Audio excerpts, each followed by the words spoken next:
Perfect. Okay, so welcome everybody if you've joined us for this live webinar.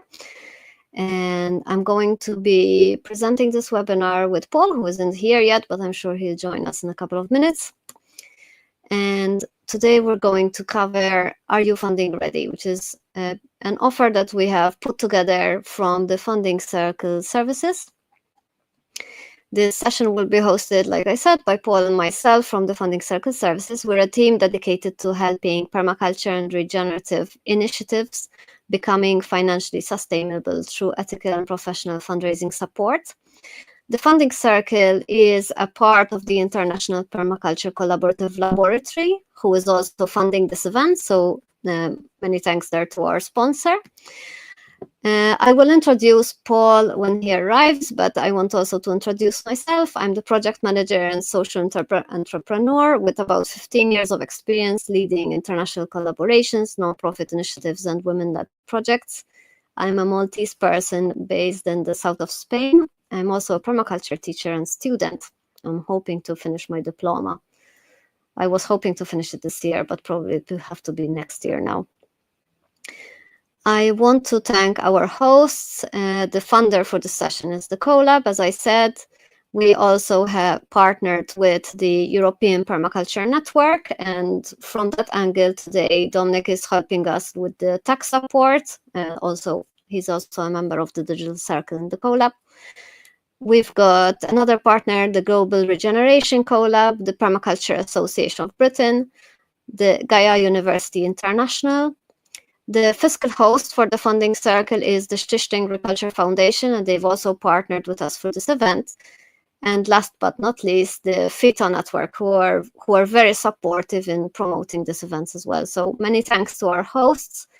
I know that Dominic will be sharing the links to all of those hosts there, so you can get to know a little bit more about them. We have a lot of material to cover, and we won't have time to cover everything in this 1 hour session, but we do have plans to deliver more webinars in the coming month, hopefully. In fact, we're in the process of securing more funding, and we will use the fact that so many of you are attending today's session and maybe also watching the recording later as proof that this kind of webinar is needed and wanted by the community. So please make sure you sign up to our newsletter. We will also share the links to the website and the newsletter as we go along in this webinar. So don't worry if you don't have it right now. And we will follow up with everyone who got a ticket for this webinar to get in touch with you a little bit about your needs. All the links and everything that will be mentioned during this webinar will be included in the video description also after the event. So don't worry if you miss anything as you're watching this. Today we will be covering different topics, including how to assess your project's funding readiness, common pitfalls and how to avoid them, professional practices that help build credibility with funders, alternative and community-based funding options, and how to develop strong relationships with funders and partners. This webinar is tailor-made for grassroots projects seeking their first grants, social impact initiatives building long-term sustainability, community groups wanting to professionalize their fundraising, and networks and organizations supporting their local change makers. If you are a little bit further on in your fundraising journey, it may be that this is not for you and you're thinking, well, it is a bit basic and this isn't exactly for us. But you may be receiving a lot of requests from grassroots projects that don't have access to this kind of knowledge or this kind of fundraising capacity building, skills capacity building for their teams. So we ask you to pass this on to people who you think will find it relevant. Cool. We hope that we will be able to offer more of these sessions also in the future, like I said. And we also will cover towards the end of the session more about the Funding Circle services and what kind of help we provide to the community. This event is offered free of charge, but in the spirit of reciprocity, you can support the organizations who cannot afford access to fundraising specialist support. And you can make a donation so that we make available our expertise to these local grassroots projects. The link will also be shared in the chat, so don't worry about missing it, and I'll mention it again towards the end of the call. Okay, so I've covered the introduction, and I would like to say also how we're going to handle a little bit this limited time that we have, because we want to make sure that we're getting as many of you involved as possible, but also to keep on track and make sure that we're covering everything that we said we would cover. I invite you to submit questions in the chat, and you can tell us a little bit more about you as well. So if you want to share a little bit about yourself and your project and maybe a link to your project, this would be great. And in this regard, you can also put in the chat what the answer to the question, what are your biggest challenges in fundraising for your organization?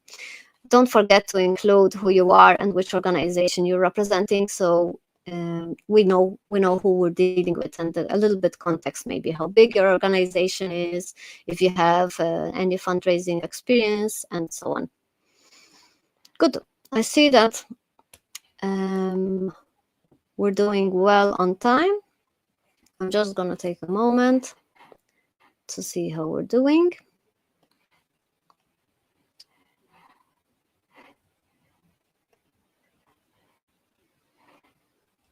I'm going to refresh my screen a moment.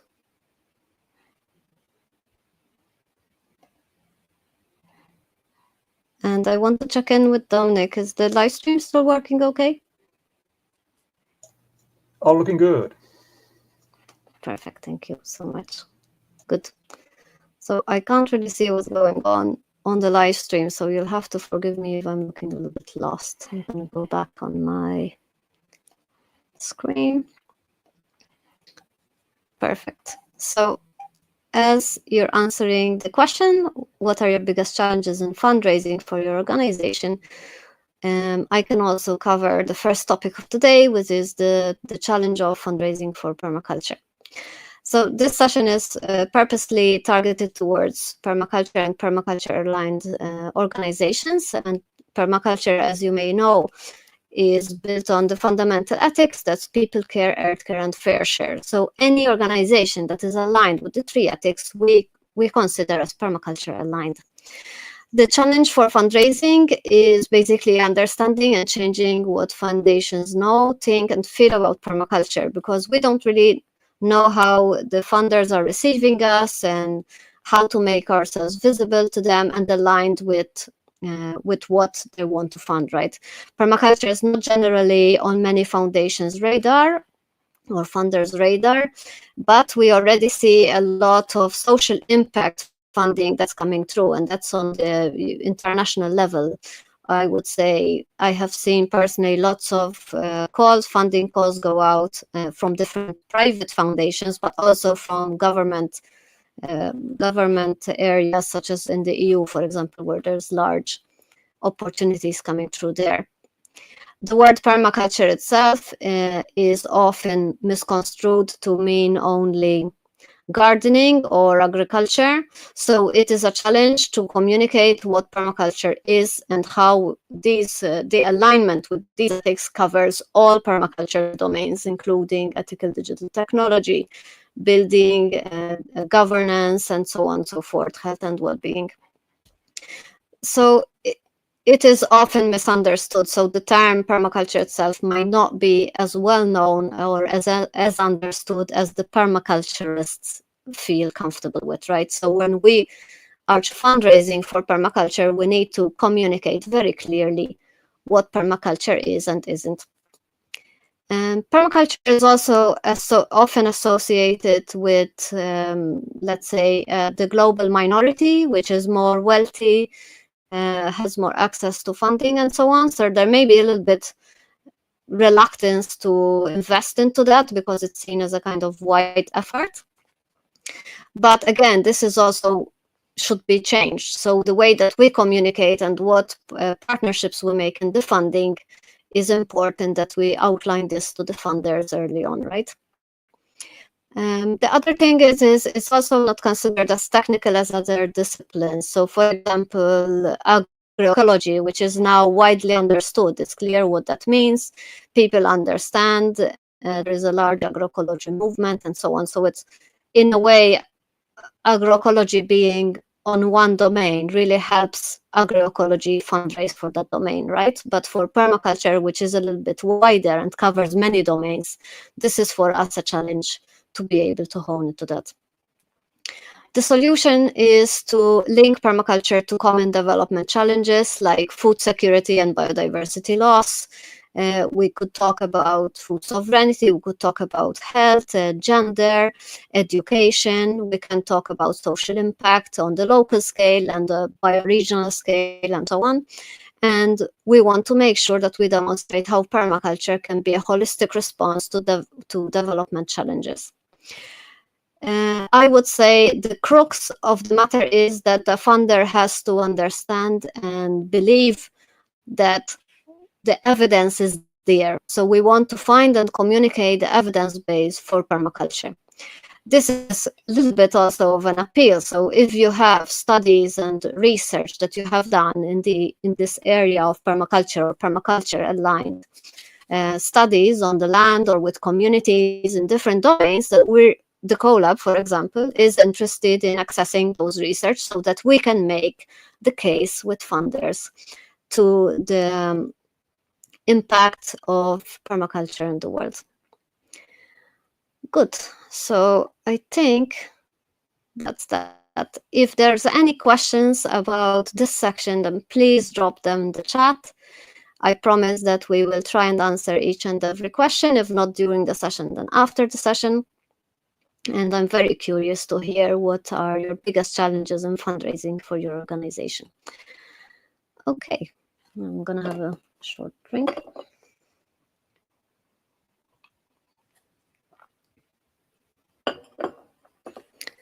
So the next section is how to assess your funding project readiness.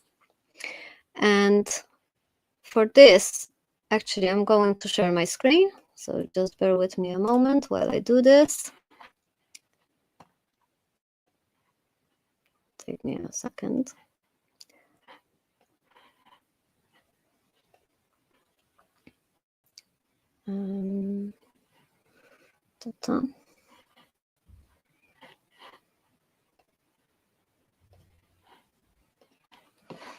All right, my apologies. Reloaded. There we are. So we have developed a tool for funding readiness, which I would like to present. I hope that you can see my screen. Maybe, Dominic, you could confirm this.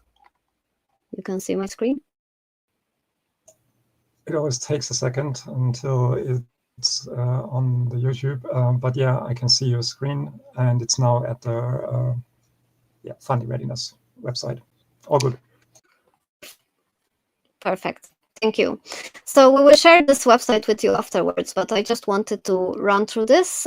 We have put together a little action plan. So for people who are just starting out, this is a kind of process that you go through, which will help you identify where you are with your action plan. So we've got clarify mission and vision. Let's say you've already done this, you have already done some pilot, and you have already a website. And then you think, oh, I haven't done everything here, but I have done already something for the next one. So you start taking away the different actions that you have to do.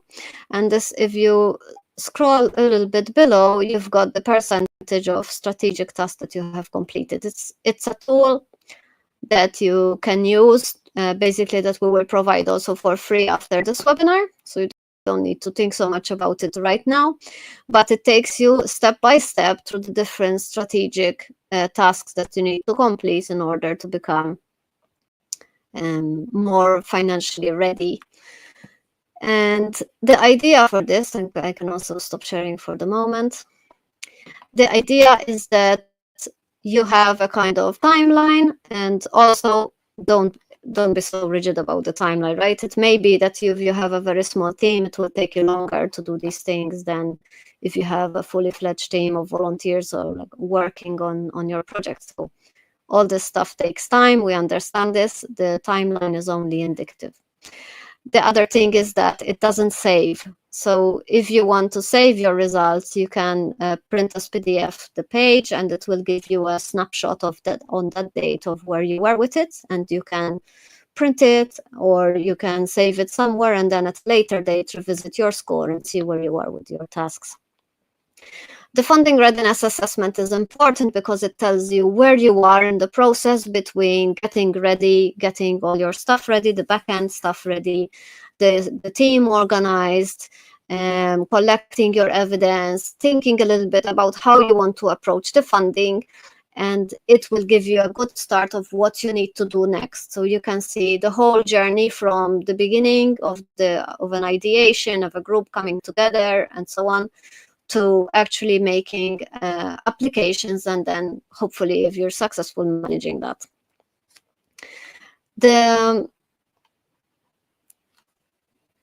Each section covers different stages of the development as well. So you will see that it is incremental. It's not something that you do all at once. And some of these activities take time. For example, there is something about prototyping, so running some small pilot projects, or partnering with other organizations, joining networks, doing the networking, creating a financial tracking system, document current activities. These are all preparatory tasks. And the next section talks about getting letters of support, document team qualifications, preparing standard proposal components so that you don't have to reinvent the wheel every time you make an application, so on and so forth. It's also important, and we will cover this in the next sections when I talk about the preparation and some of the common pitfalls. It's very important that you do a thorough research into the funders, not that you apply to every opportunity that comes along. Not every funder will be a good match with your organization or activity, and we will talk a little bit about this also further on as we continue in the webinar. Okay, so the next section, and I also want to share my screen again, so this is going to take me a moment. I want to show you another resource that the Funding Circle is providing, which is free to access, which is the biggest, we think, is the biggest funding opportunities database in the world for permaculture aligned and permaculture projects. So I'm going to do that right now. If I manage to load it, bear with me for a moment. My screen.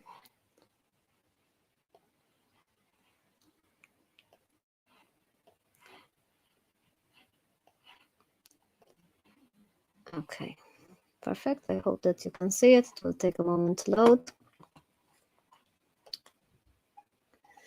So this, I will also share the link later, so you don't have to worry about it. It's on the Colab website under funding opportunities, and it will take you to the database itself. We do have a separate video that explains how to use this database. You can see that there's many entries here. If I scroll all the way down to the bottom, it will tell you how many there are. We've got at the moment 110. And this is all a commons database. So it is maintained mostly by volunteers and people from the funding circle who really are passionate about this and want to bring to the world a resource that is evergreen and updated as much as possible. So if you feel called to maintain this commons, you can join the International Permaculture Collab and join the funding circle as volunteers team, and they basically take care of this database. As you can see, it's very large, so you will need to be using some filters. In this case, for example, I add the filter sector, And let's say my grassroots is mostly to do activities around biodiversity. So I can click biodiversity on the filter and it gives me a filtered view of that. I can also add more filters. So for example, let's have a look. And this is what I want. Location, let's say contains.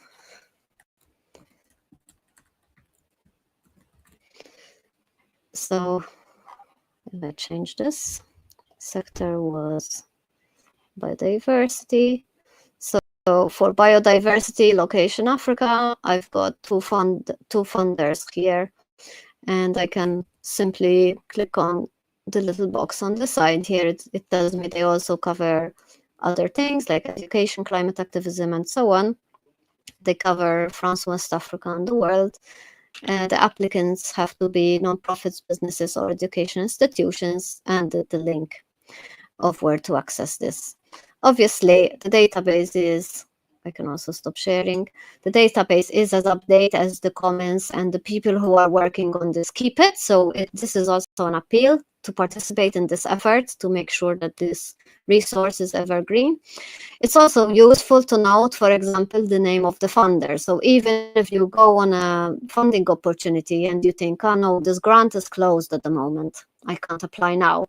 It doesn't matter. Make a note of the funder, have a look at their website. It is part of your research to understand what this kind of funder will fund, past grantees, what past projects have been funded, and all of that. So basically that is part of the research. It may also be that they may, if you have a newsletter, for example, for that funder, you may be able to sign up to their newsletter, be notified when they release a new call out.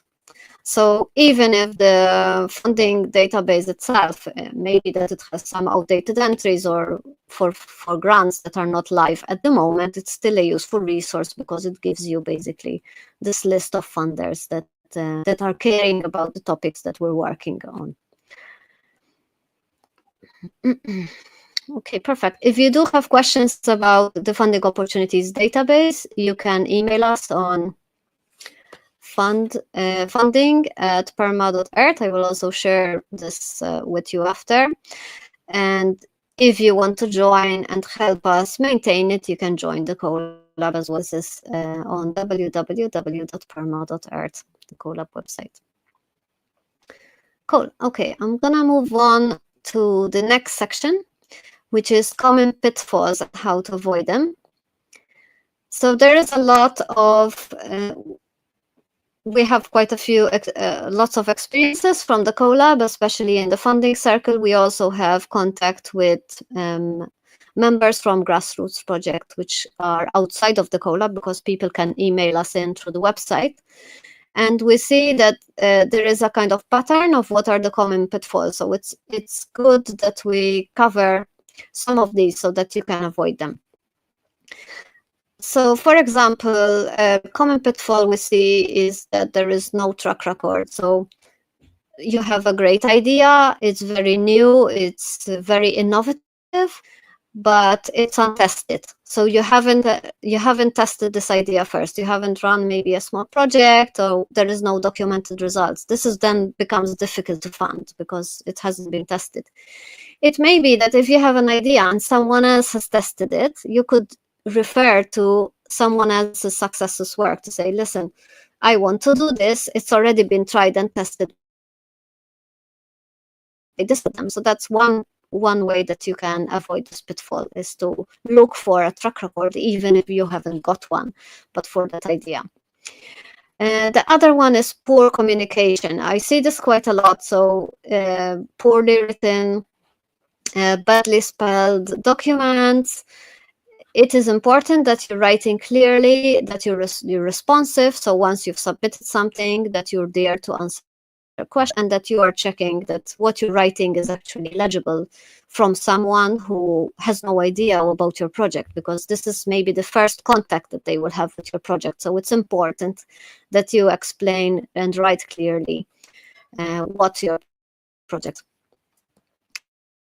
Something else that also stands out to me is sometimes unrealistic budgets. So if there is not really explained how the budget is going to be, it sounds a little bit unrealistic. For example, you're promising the world, but for a little budget, this is not possible.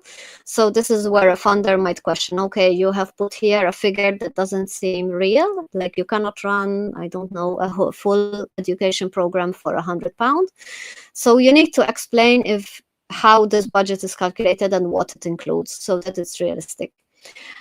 The other ones are lack of legal structure. Now, for most funders, they don't give money to individuals. So you will need to have either nonprofit status or you need to find a fiscal host. And for this, I want to mention a little bit about a fiscal host. The Collab and the Funding Circle has contact with 3 great fiscal hosts.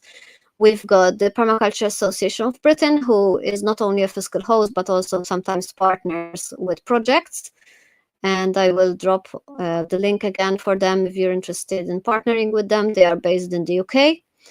Obviously, it has to be permaculture or permaculture aligned. So that's the kind of boundary setting there. And it's limited to their capacity. So it depends really what you're proposing. We also have a fiscal host in the EU, that's Reculture Foundation. And they support micro-enterprises and grant applications for EU-centered grants. And I would say that it works really well. Our collaboration with them, a lot of the Collab micro enterprises are with them, and also some of our grant applications are made through Reculture Foundation. So it's really amazing that they offer the service. We also have a fiscal host in the US, which is Raft Foundation. Again, great collaboration there, and we also recommend them. So we can put you in touch with a fiscal host if you don't have a legal structure. So that's something that we can help you with.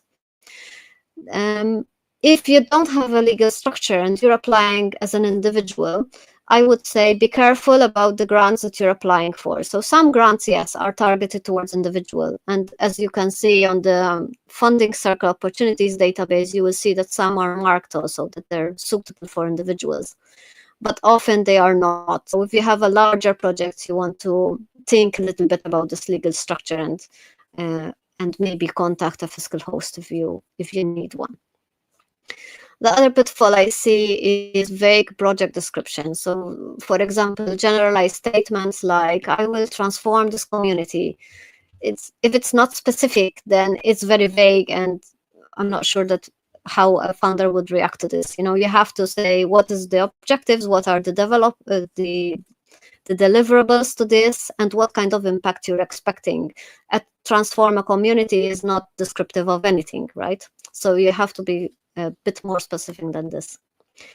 So those are generally the pitfalls. I would say best practices are plenty, and I have seen some really great project proposals. It's important I would say the best practice is to have a clear mission and impact, so the funder understands exactly what you do and how you're doing it. You have good financial transparency also for the past, because funders may check what is your income before the grant and how have you been keeping records. And here we recommend Open Collective, which is an open source, transparent way of handling funds, collecting donations, and managing grant money. And also, I think this is important because if you're not incorporated, or you're not an association, or you're not a nonprofit, or even if you are, to have a financial transparency really help build confidence with the funder, so they can see what's going on there without having to request the books or the records.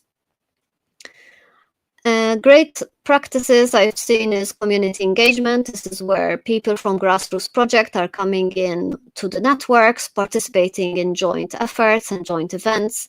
And then if you have a good track record and you build that engagement, you can get perhaps letters of support as well. So people trust you, you're building that relationship, and people feel like they can support you. Like, this is important, that this is gradual, not that you go tomorrow because you have emailed, I don't know, a person 2 times and you ask for a letter of support. That's not how that works. You need to build a relationship over time that is based on trust and support, but mutual exchange in that relationship.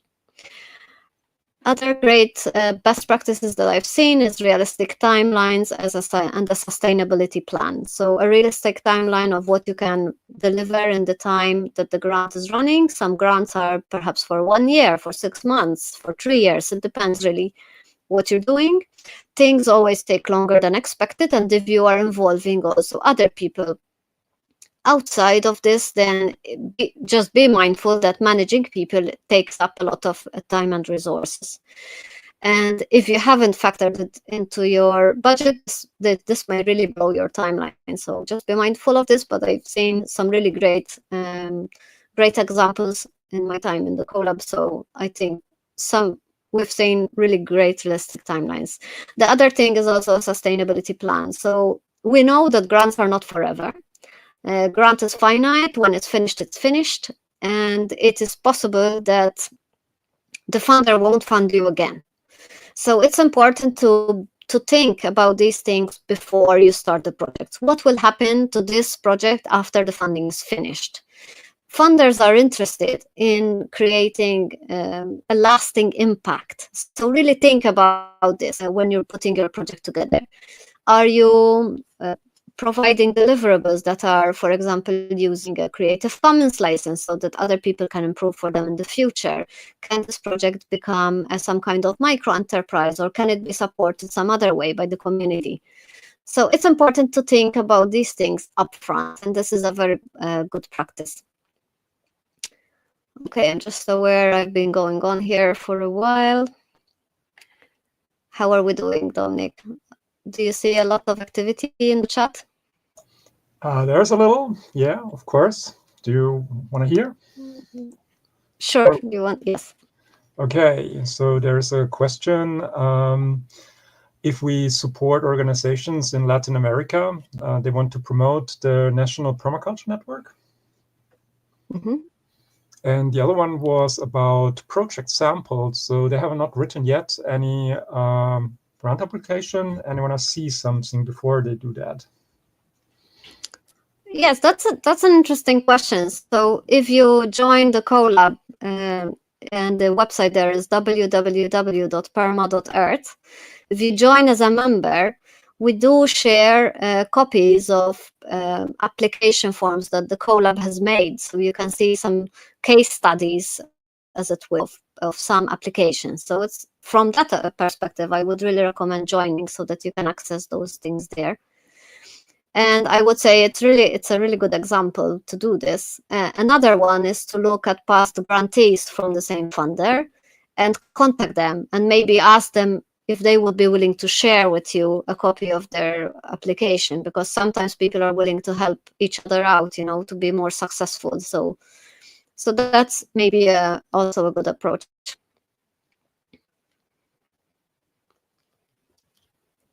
Thank you. Cool. You're very welcome. Good. Okay, so the next part of this short webinar is professional practices that build credibility with funds. So we want to be as professional as possible with funders because, first of all, that's how they are used to doing business.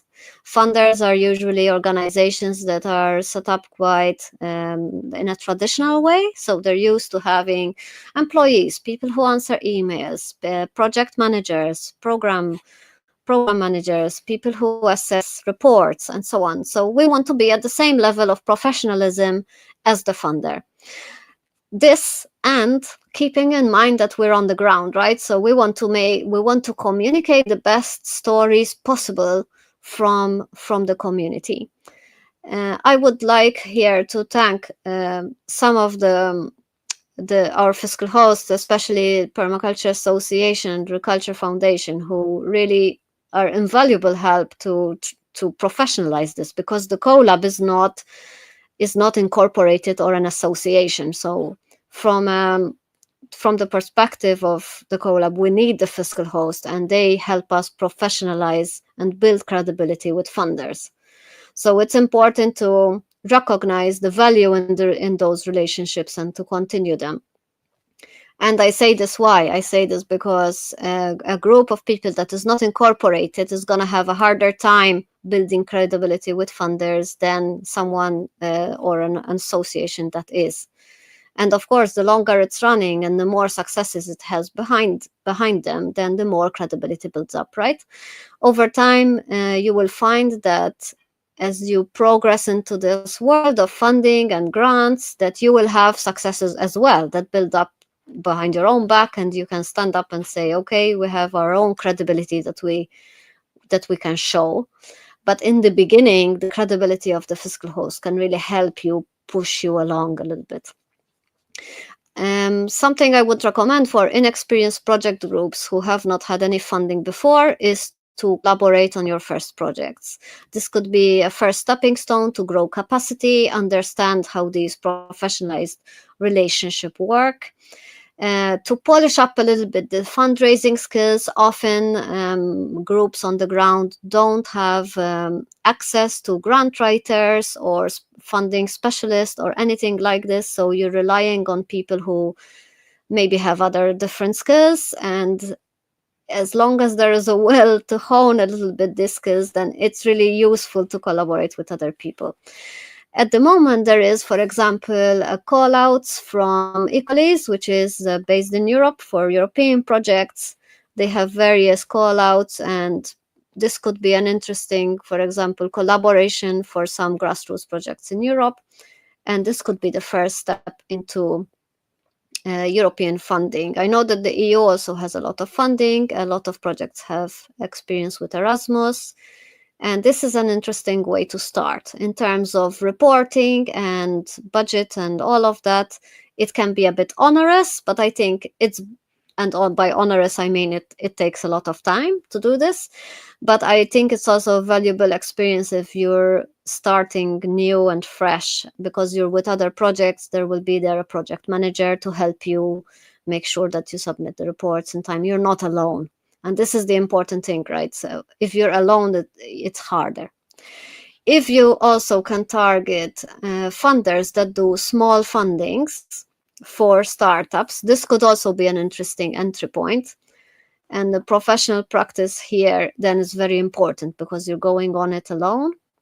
So you want to make sure you carefully prepare your applications, make sure that if you're saying that you have done X number of tests or projects or whatever, that you have done them, so that you verify your own data and that you are reliable. If you have letters of support, great, but often they're not required for small startups. So there's funding comes at different levels. There is like small seed funding, maintenance funds, which are a bit larger usually, and then there is mega funds, which are more at institutional levels. This webinar is more targeted for people who would maybe approach the startup funding, seed funding, or the maintenance funding if you're a little bit further on in your assessment that we mentioned before. So that's really the tricky bit. The access to past applications. It may be that you find also some of these in other places online, but often people don't publish their applications. In the CoLab, we do publish them. So you can also see past applications, how the budget was laid out, how the groups were structured, how even you can see the collaborators' policies and all of this. So everything is highly organized, highly documented, and available, which is really a great resource for people who are just starting out. All right, I have a moment to take a question if we have one. No, actually there is none, but those two who asked before, they thank you. Super, thank you so much. Cool. Okay, so I want to briefly cover alternative and community-based funding options. And here, so we've talked mostly about grant funding and funders and so on, but there are also other modes of funding, including crowdfunding campaigns, corporate partnerships and sponsorships, social impact investment, community investment, and cooperative models. And the question here is, how do you choose your funding mix? So every funding choice should strengthen your ability to align with your purpose and also with the permaculture ethics, like we mentioned, the earth care, people care, and fair share. And it should align with your end goal. So I'm not going to apply for funding or receive money for something that I don't want to do or that is not aligned with my organization vision. Choosing the approach, choose the approach that builds community resilience and ecological health, not just financial sustainability. So it's okay to have a corporate partnership, but does it speak to the ethics that you have? And also, what is it doing to the organization? So in some cases, for example, I have seen that a lot of money comes into a community and then people get used to doing things for money, and then the voluntary aspect of it kind of falls a little bit behind in the focus, right? This is harder than to get back to. So because people are used to getting paid for things, whereas instead of volunteering, and that's fine, but you have to think about financial sustainability. So what if you're crowdfunding, for example, crowdfunding is more suitable for something that has an end goal, like I crowdfund for a campaign, or I crowdfund to produce a document or have an event, rather than crowdfunding for maintaining a community running. So the purpose is going to also influence the choice of method of funding that you want to approach. I'm not going to go into great details into each and every one of these, but for crowdfunding campaigns, especially on Kickstarter, I also have put together some resources for the collab. So if you want to come in as members there, you can also find these resources online. For corporate partnership and sponsorship, for example, for permaculture events, I have recently done a little presentation for the International Permaculture Convergence Council. This is interesting because we already have a lot of permaculture entrepreneurs in the world. So how about approaching some of those entrepreneurs with corporate partnership and sponsorship ideas? And it may be that they may be looking forward to this. So, for example, if I have a permaculture business, let's say the funding circle is also a consultation service. They could think about using some of their budget, what they have, to advertise and promote and partner from a kind of sponsorship perspective to a large permaculture events, because we're trying to reach the same people. So there's some overlap there. We don't need to go to for corporate partnership then to, let's say, Coca-Cola or Exxon or some other toxic corporate partners, right? We can look for corporate partners in the domains which are aligned with the work that we're already doing. Okay, I'm not going to go into that further, but very happy to have more conversations about it in the collab community space if you do become a member. So please join us there if you want to do that. And I think I move on to the next section because I have about 15 minutes left. Good. How to develop strong relationships with funders and partners. This is really tricky and is very important. So before applying, you want to research the funder thoroughly, attend the information sessions, connect with past grantees, and you have to, and I cannot stress this enough, follow the application guidelines exactly. Don't email them or ask people or contact people outside of the guidelines if it's not explicitly said that you should do that. So this is very important. During the process, you want to respond promptly to requests, be transparent about challenges, provide regular updates within the time frame that you've been provided. So if you have reporting deadlines, you do that. If something going wrong, you should contact them as soon as possible and try to be as transparent as possible throughout the process. And even perhaps consider acknowledging their support publicly with their permission. So this is also important because some funders prefer to be anonymous, and therefore they don't want to be acknowledged in that way. I have seen some interesting communication mistakes which you should avoid. So don't mass email multiple funders with the same thing. Like, you're tailor making your approach to each funder, not mass mailing the same stuff. Make sure you don't use AI indiscriminately without checking what you've written. This is super important. I have seen some very badly written AI submissions, which make you really cringe, and then you lose all your credibility doing this. So just be careful. Mass mailing is not the way to go. Don't use pushy and demeaning language. Don't ignore their preferred communication style, and don't make unrealistic promises. All super important stuff. Make sure you're triple checking your application. Maybe have someone else read it to make sure they understand. If it's someone outside of your project, make sure they understand what you're writing, and check for deadlines and requirements, and don't ask for inappropriate amounts. So, for example, if the application says, if this is a fund for £10,000, don't ask for 100,000. It doesn't make any sense. We're not going to get it. And check for grammar and formatting. When you're in the relationship, you want to submit reports on time. You want to share success stories, and maybe even consider, having some joint event with other grantees, or consider them for future partnerships. So just be mindful that the people you're dealing with are also people like you, and maybe they're doing a job just like you're trying to do your job. So to treat people with respect.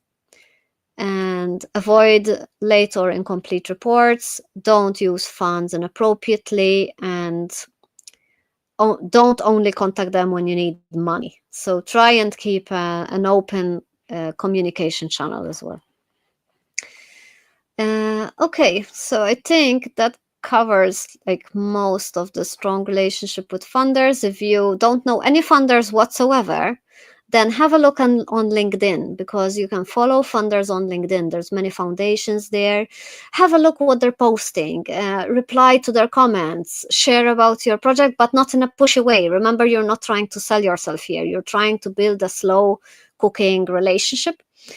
You want to see how they're communicating when they are sharing their opportunities. You want to pick up on some patterns so that you can use those patterns in your application. So if you notice a pattern of communication, like they use these terms to communicate what they're talking about, then yes, let's align our language so that they understand better what we have to communicate. Sometimes it's good if you can talk to someone from the foundation or a grantor about the process, but I would be very careful with this. So be careful how you're approaching funders. Remember, they must get a lot of emails per day, so you don't want to be harassing them necessarily. But if you have questions, email this. Then this is your opening. If you have questions, right? And you can ask questions that's relevant to your application. Okay, good. Something else, if you do have an ongoing relationship with a funder, and for example, the funding is coming towards an end, and you think, oh, we have to look now for new funding, you could ask the funder whether they would recommend any other funder if they are not going to open the next round again. So this is again in the spirit of asking nicely and wanting to continue. They will understand that you also continue to look for funding. So if they're not going to fund you again, they might say, yes, have a look at this other funder. They also do good work, and we think that they're a good fit. So that might be an option for you to do this. Okay, good. So now have a moment to take a question if we have one, and if not, I move on. No questions so far, so move on. Thank you. Good. And okay, I'm want to cover everything, so I just want to make sure I haven't missed anything out here. We do have a new website to launch today, which is the fundingreadiness.org. I'm going to give you a short tour if I manage to find my screen again where I'm doing this. Just bear with me a moment. Okay. So we're launching this website today. The website is on fundingreadiness.org, and here you will find nearly all the content that we've shared today with you, also a few extra bits, including best practices, common pitfalls, different behaviors. There's a quick readiness assessment, which is a summary of that long one we showed you before.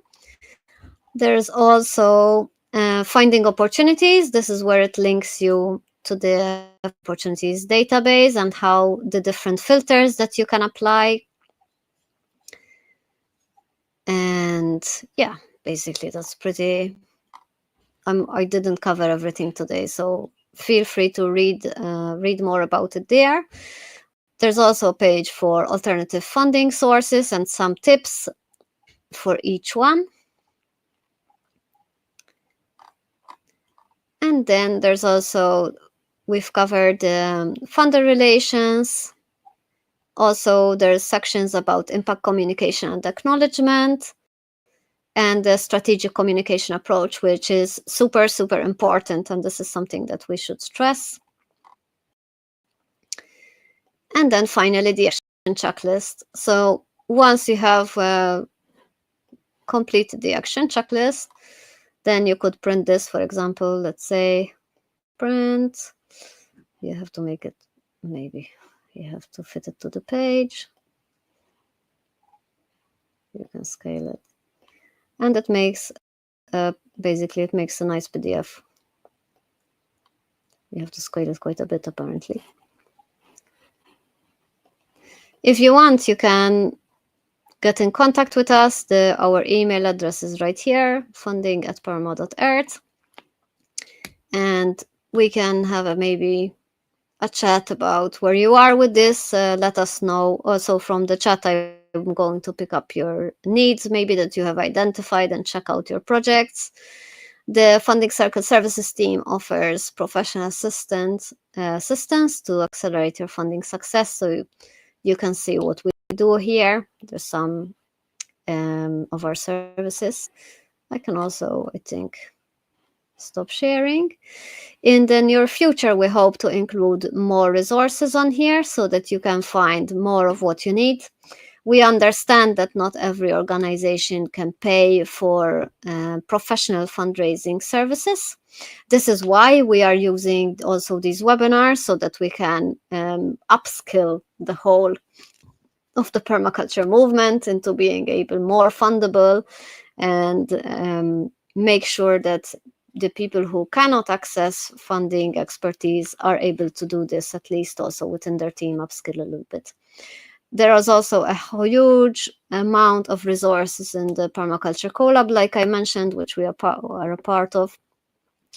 So I recommend that you join as members there. And if I have a look here, what I've got left. The website will remain how it is now. It will be updated with new resources when we have them. And you can let us know if you have any feedback as well. So in this session, we covered how to assess your project's funding readiness using the assessment tool. We covered the funding opportunities database, which has a huge amount of grants, which you can filter by different keywords and filters and locations and so on. We talked about common pitfalls and how to avoid them. We talked about professional practices that build credibility with funders, alternative and community-based funding options, and how to develop strong relationships with funders and partners. I hope that you enjoyed this session. Please leave the feedback in the link provided by Dominic, and I will also put it in the description after this call. The Funding Circle Services provides funding strategy and consultancy services. We help with financial administration, grant matching, grant writing, fiscal host liaison, funding readiness coaching, and education programs. We help with funding, program development, and fundraising support. And we're developing our services to meet your needs. So let us know what these needs are. You can contact us by email on funding@perma.earth. If you're here after booking a ticket for your attendance, you will also receive a follow-up email with some next steps that you can take. And if you haven't had it come here through a ticket, then that's not a problem. You can sign up to our newsletter, and I will also leave the link there in the description. If you're interested in joining the collab, you can check out the membership onboarding process on perma.earth/onboarding journey. A reminder that this event is offered free of charge, but in the spirit of reciprocity. So you can support an organization who needs fundraising special support, but cannot afford it by making a donation to the Funding Circle Community Fund. Once again, I want to thank our partners for this event who have really pushed our numbers up. There was about, I think, 100 people signed up for tickets. So I'm really happy that that worked. It was an exercise in amplifying our impact.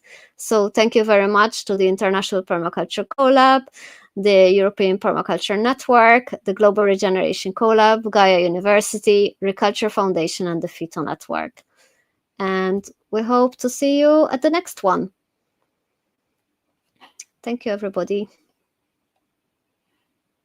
And I think we can end the live stream, Dominic.